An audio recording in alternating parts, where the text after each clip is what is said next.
मुख्यमंत्री डॉक्टर मोहन यादव, भाजपा प्रदेश अध्यक्ष हेमंत खंडेलवाल, उप मुख्यमंत्री जगदीश देवड़ा और राजेंद्र शुक्ल ने शुक्रवार को भोपाल के कुशाभाऊ ठाकरे सभागार में विकास और सेवा के 2 साल पर पत्रकार वार्ता को संबोधित किया। मुख्यमंत्री ने कहा कि 2 वर्षों में प्रदेश का विकास अद्भुत और अकल्पनीय गति से हुआ है। उन्होंने दावा किया कि मध्यप्रदेश दशकों से चली आ रही नक्सलवाद की समस्या से पूरी तरह मुक्त हो गया है। पिछले 42 दिनों में 42 नक्सलियों ने समर्पण किया, जबकि कई मुठभेड़ों में नक्सली ढेर हुए हैं। वहीं मुख्यमंत्री ने कहा कि सरकार ने सभी विभागों की समीक्षा कर अगले 3 साल के लक्ष्यों को तय किया है। प्रधानमंत्री नरेंद्र मोदी के मार्गदर्शन में प्रदेश विकास और सेवा के संकल्प के साथ आगे बढ़ रहा है। उन्होंने बताया कि राष्ट्रीय नदी जोड़ो परियोजना को तेजी से आगे बढ़ाया जा रहा है। केन बेतवा, पार्वती, कालीसिंध, चंबल, ताप्ती वाटर रिचार्ज जैसे प्रोजेक्ट से आने वाले वर्षों में 100 लाख हेक्टेयर से अधिक भूमि संचित करने का लक्ष्य है। निवेश, औद्योगिक विकास, शिक्षा, स्वास्थ्य, एविएशन, जल संरक्षण, ऊर्जा, पर्यटन, आईटी और महिला सशक्तिकरण जैसे क्षेत्रों में उल्लेखनीय काम हुए हैं। निवाड़ी में स्टील प्लांट, नीमच में विश्व स्तरीय पंप स्टोरेज, धार में पहला पीएम मित्र पार्क शुरू हुआ है। प्रदेश में 32 लाख करोड़ के निवेश प्रस्ताव मिले हैं। सरकार ने प्रदेश में 52 मेडिकल कॉलेज, नई एविएशन पॉलिसी, इंटर स्टेट और इंट्रा स्टेट हवाई सेवाएं, चित्रकूट ओरछा पर्यटन विकास और 800 करोड़ की सिंहस्थ तैयारी जैसी योजनाओं का जिक्र किया। लाडली बहना योजना की राशि बढ़ाकर 1500 रुपए प्रतिमाह कर दी गई है। किसानों को 2600 रुपए क्विंटल गेहूं खरीद और सोयाबीन के लिए भावांतर योजना का लाभ दिया गया है। वहीं बीजेपी प्रदेश अध्यक्ष हेमंत खंडेलवाल ने कहा कि सरकार ने सुशासन, पारदर्शिता और हर वर्ग के कल्याण के लिए मजबूत कदम उठाए हैं। वहीं उप मुख्यमंत्री जगदीश देवड़ा ने कहा कि यह 2 वर्ष विकास और विरासत दोनों के संरक्षण का उदाहरण है।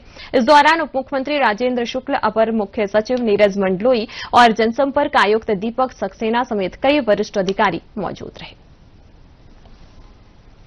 हमारे मोहन जी की सरकार के सेवा और विकास के 2 वर्षों को लेके यहाँ एक बैठक रखी थी, जिसमें सभी विधायक, मंत्री, जिलाध्यक्ष हमारे शामिल हुए थे। इसमें हमारे राष्ट्रीय महामंत्री तरुण चुग जी भी आए थे और हमारे संगठन के सभी प्रमुख लोग थे। हमारे मुख्यमंत्री जी, हमारे दोनों उप मुख्यमंत्री जी शामिल थे। मध्य प्रदेश की सरकार ने 2 साल में डेवलपमेंट के बहुत काम किए। विस्तार से आज मुख्यमंत्री जी ने सुबह प्रेस कॉन्फ्रेंस में बताया। वो बात हमारे संगठन के माध्यम से नीचे तक जाए। हमारे सभी मोर्चों ने तय किया है कि महिला मोर्चा, युवा मोर्चा, ओबीसी मोर्चा, एससी मोर्चा, एसटी मोर्चा, उन वर्गों के लिए मुख्यमंत्री ने जो काम किए हैं उनको लेके मुख्यमंत्री और सरकार का धन्यवाद भी देंगे।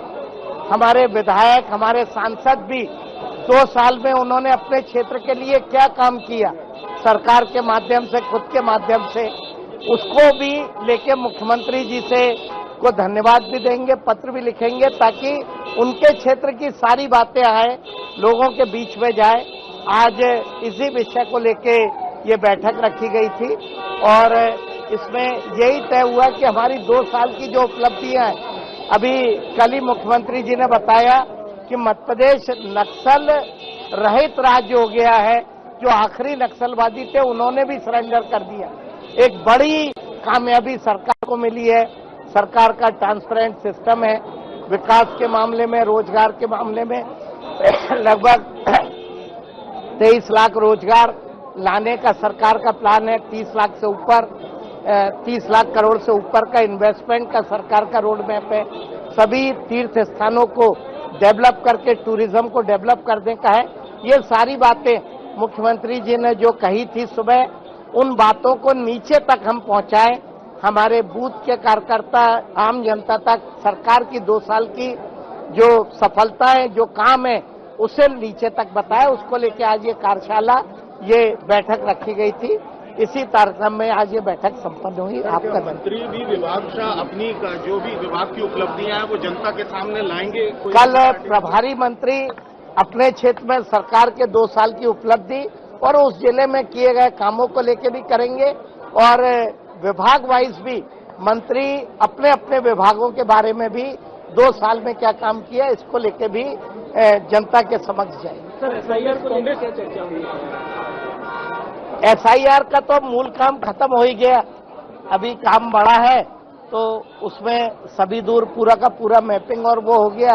अभी तो हमारा 2 साल जो सरकार ने पूरे किए, सरकार के कामों को, सरकार की योजनाओं का लाभ आम लोगों तक मिले, सारी बातें जो सरकार ने जनहित पे की है वो नीचे जाए, मूलतः इसी विषय को लेकर आज ये बैठक रखी। सर 14 दिसंबर को कांग्रेस पार्टी रामलीला मैदान में एकत्रित हो रही है वोट चोरी को लेकर, जहां तमाम देश भर के कांग्रेस कार्यकर्ता वहां पर इकट्ठा होंगे।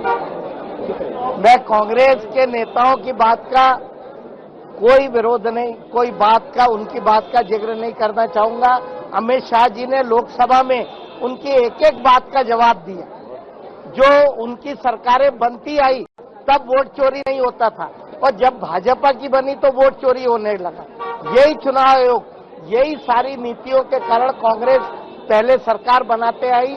आज अपने अंदर कमजोरी नहीं ढूंढते, अपन क्यों असफल हो रहे हैं ये नहीं देखते, कांग्रेस का नेतृत्व भी असफल है। एक दिन ये कार्यकर्ता ही अपने नेताओं को कहेगा कि वोट के कारण नहीं, चुनाव आयोग के कारण नहीं, हम आपके नेतृत्व के कारण चुनाव हार रहे हैं। ये बात जनता के संज्ञान में आएगी। उसका दोषी अगर कोई है कांग्रेस के हारने का तो उसका नेतृत्व, उसकी नीतियां है। चुनाव आयोग पे आरोप लगा के वो मुद्दे को भटकाने का काम कांग्रेस कर रही है। हमेशा लोकतंत्र का अपमान न करे, लोकतंत्र का सम्मान करे, और जो भी चुनाव आयोग कर रहा है वो सही वोट मतदाता वोट डाले, इसकी प्रक्रिया सरकार चुनाव आयोग कर रहा है। उसी के संबंध में चुनाव आयोग लगातार काम कर रहा है। बहुत धन्यवाद।